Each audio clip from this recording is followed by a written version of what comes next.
இன்றைய விருதுநகர் மாவட்டம் நரிக்குடிக்கு அருகில் உள்ள முக்குளம் என்ற கிராமத்தில் வாழ்ந்த மொக்க பழனியப்பன் என்பவருக்கும் அவரது மனைவி ஆனந்தாயி என்ற பொன்னாத்தாள் என்பவருக்கும் மகனாக 1748 டிசம்பர் 15 மகனாக பிறந்தவர் பெரிய மருது பாண்டியர்.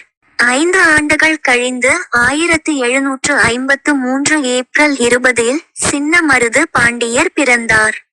மருது பாண்டிய சகோதரர்கள் சிவகங்கை ராஜ்யத்தை சேர்ந்த 2 தலைவர்கள். இவர்கள் 18ஆம் நூற்றாண்டின் பிற்பகுதியில் ஆட்சிக்கு வந்தவர்கள்.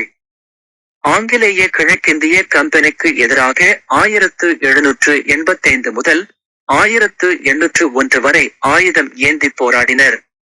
ஜூன் 10 1801 அன்று திருச்சியில் இருந்து சுதந்திர பிரகடனத்தை வெளியிட்டனர்.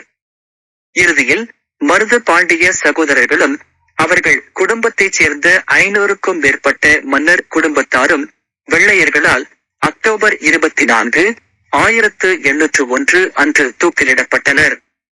இவர்களது நினைவாலயம் காளையார் கோவிலில் அமைந்துள்ளது.